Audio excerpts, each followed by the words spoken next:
Good morning students. अपन ने 15 प्रश्नावली complete कर ली थी। आज शुरू करेंगे प्रश्नावली 16वीं, जिसका नाम है पृष्ठीय क्षेत्रफल। क्या नाम है? पृष्ठीय क्षेत्रफल एवं आयतन, यानी विभिन्न आकृतियों की पृष्ठीय क्षेत्रफल और आयतन। तो इसमें अपन पृष्ठीय क्षेत्रफल और आयतन के मैं आज इस वीडियो में केवल और केवल आपको सूत्र समझाऊंगा। जब ये सूत्र आपको अच्छी तरीके से याद हो जाएगा तो पूरी प्रश्नावली समझने में, पढ़ने में कोई दिक्कत नहीं होगी। तो आज अपन केवल और केवल सूत्र समझाऊंगा। उन सूत्रों को आपको कॉपी के अंदर नोट करना है, पीडीएफ मिल जाएगी, कॉपी में नोट करके और उनको बढ़िया तरीके से याद करना है। लिख लिख कर याद किया, फिर बिना देखे लिखा, याद किया, फिर बिना देखे लिखा, इस प्रकार से। तो सबसे पहला सूत्र है कमरे की चारों दीवारों का क्षेत्रफल। जैसे कमरा है, अपने को कमरे की चारों दीवारों का क्षेत्रफल ज्ञात करना हो, छत का और फर्श का नहीं ज्ञात करना हो, तो उसका सूत्र होता है 2 इंटू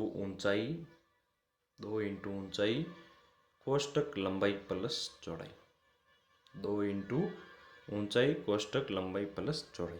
किसका सूत्र हुआ? कमरे की चारों दीवारों का क्षेत्रफल, जब अपने को फर्श और छत का नहीं ज्ञात करना। अब देखिए दूसरा, घनाभ का संपूर्ण पृष्ठीय क्षेत्रफल। घनाभ में मतलब जिसकी लंबाई, चौड़ाई और ऊंचाई दी गई हो। 6 फलक हो, लंबाई, चौड़ाई, ऊंचाई दी गई हो, 6 फलक, उसको घनाभ कहा जाता है। उसका सूत्र होता है 2 कोष्टक लंबाई गुणा चौड़ाई प्लस चौड़ाई गुणा ऊंचाई प्लस ऊंचाई गुणा लंबाई। समझ में आ गया? घनाभ जैसे संदूक की आकृति घनाभाकार हो सकती है, माचिस की आकृति घनाभाकार हो सकती है। इसी प्रकार कमरे की भी आकृति घनाभाकार हो सकती है। तो इस प्रकार जब संपूर्ण पृष्ठीय क्षेत्रफल ज्ञात करना हो तो ये सूत्र लगाया जाता है। घनाभ का आयतन, घनाभ का आयतन ज्ञात करना हो तो लंबाई गुणा चौड़ाई गुणा ऊंचाई। समझ में आ गया? ये तो थे 3 सूत्र घनाभ से संबंधित। अब बात करते हैं घन की। तो घन की चारों दीवारों का क्षेत्रफल। घन में सभी भुजाएं समान होती है, तो उसके 4 दीवारों का क्षेत्रफल करना ज्ञात है। तो 4 इंटू भुजा स्क्वायर कर दो, क्योंकि जो घन की दीवार है वो वर्गाकार होगी, क्योंकि सभी समान है भुजाएं, और फलक भी उनके क्या होंगे? समान। तो जो दीवार होगी वो वर्गाकार होगी, तो वर्ग का क्षेत्रफल भुजा स्क्वायर होता है। चारों दीवारों का ज्ञात करना है तो 4 से गुणा कर दो। जब घन का संपूर्ण पृष्ठीय क्षेत्रफल ज्ञात करना हो तो 6 इंटू भुजा स्क्वायर। घन का आयतन ज्ञात करना हो तो भुजा क्यूब, भुजा की घात 3। अब घन का विकर्ण, घन का विकर्ण, विकर्ण का सूत्र होता है √3 इंटू भुजा। किसका विकर्ण? घन का। तो ऐसे घनाभ का भी होगा, तो घनाभ का विकर्ण हो जाएगा √ लंबाई स्क्वायर प्लस चौड़ाई स्क्वायर प्लस ऊंचाई स्क्वायर। ये किसका हुआ? घनाभ का विकर्ण। अब बात कर लेते हैं बेलन की। तो जिसकी त्रिज्या या व्यास और ऊंचाई दी गई हो, बेलनाकार आकृति होती है, तो बेलन का वक्र पृष्ठीय क्षेत्रफल, यानी जो बेलन होता है ना, इसकी ये और ये आकृति छोड़ करके जो क्षेत्रफल आएगा उसको बोलते हैं वक्र पृष्ठीय क्षेत्रफल। उसका सूत्र होता है 2πr/h। पाई का मान 22/7। जब सवाल में 3.14 दिया गया हो तो वो रखना होता है। आर त्रिज्या, h ऊंचाई।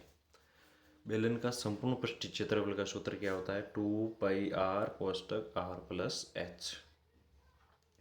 बेलन का आयतन πr² h। इसको ऐसे भी लिख सकते हैं, πr वर्त का क्षेत्रफल होता है और बेलन का आधार क्या होता है? वर्ताकार। तो आधार का क्षेत्रफल इंटू ऊंचाई भी लिख सकते हैं। खोखले बेलन, जब बेलन अंदर से क्या हो, खोखला हो, तो उसका क्षेत्रफल आयतन ज्ञात करने का सूत्र क्या होगा, पाई कोष्टक r1² minus r2² into H. r1 होगी बाहरी त्रिज्या और r2 होगी आंतरिक त्रिज्या। ध्यान रखना, खोखले बेलन में दो प्रकार की त्रिज्याएं होती है, बाह्य त्रिज्या और आंतरिक त्रिज्या। 13वां है खोखले बेलन का आयतन, नहीं सॉरी, खोखले बेलन का आयतन तो क्या, खोखले बेलन का संपूर्ण पृष्ठीय क्षेत्रफल। संपूर्ण पृष्ठीय क्षेत्रफल का सूत्र क्या होता है, 2 पाई कोष्टक r1 plus r2 कोष्टक h plus r1 minus r2।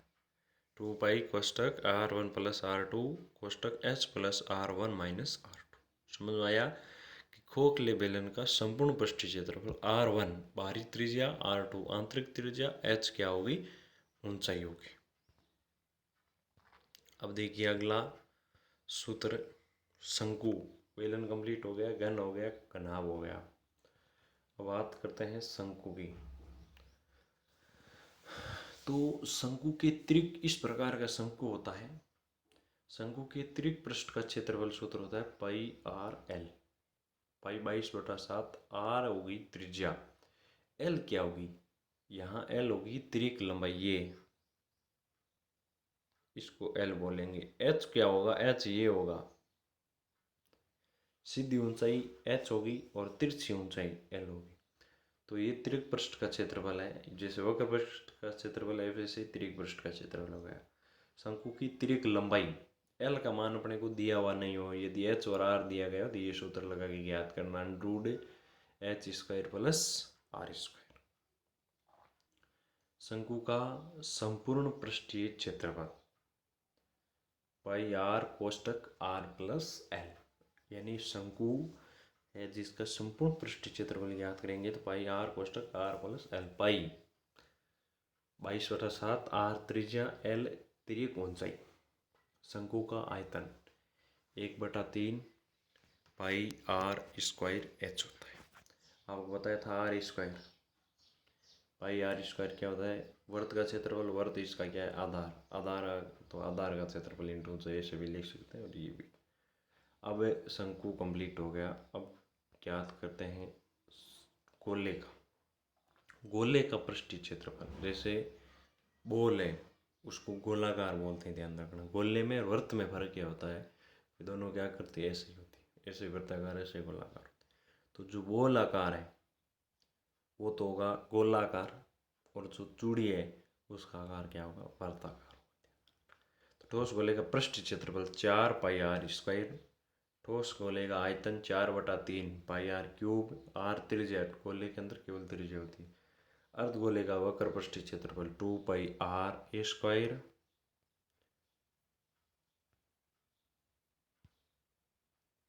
अर्धगोले का संपूर्ण पृष्ठीय क्षेत्रफल 3 पाई r²। अर्धगोले का आयतन 2/3 पाई r³। गोली कोस या खोखले गोले का संपूर्ण पृष्ठीय क्षेत्रफल 4 पाई r² माइनस r2 का स्क्वायर। r1 आंतरिक त्रिज्या, r2 बाहरी त्रिज्या, नहीं सॉरी, r1 बाह्य त्रिज्या, r2 आंतरिक त्रिज्या। r1 का मान बड़ा होगा r2 से। ध्यान रखना, गोली कोस का आयतन मतलब खोखले गोले का आयतन 4/3 पाई r1³ माइनस r2 का क्यूब। r1 बाहरी त्रिज्या, r2 आंतरिक। अब कुछ याद रखना है कि 1 घन मीटर में 1000 लीटर होते हैं, यहाँ 1 किलोलीटर होता है। 1 लीटर में 1000 घन सेमी होती है। यदि लीटर को घन सेमी बदलना हो तो 1000 से गुणा करते हैं। 1 r, ये भी एक मात्रक होता है जिसकी 100 वर्ग मीटर होता है। 1 घन सेमी में 1000 घन मिमी होता है। 1 घन मीटर में 10 लाख घन सेमी होता है, 10 लाख घन सेमी होता है। तो इस प्रकार से ये सारे सूत्र आपको PDF मिल जाएगी, उन PDF के द्वारा सूत्र नोट कर लेना और बढ़िया तरीके से याद कर लेना। धन्यवाद।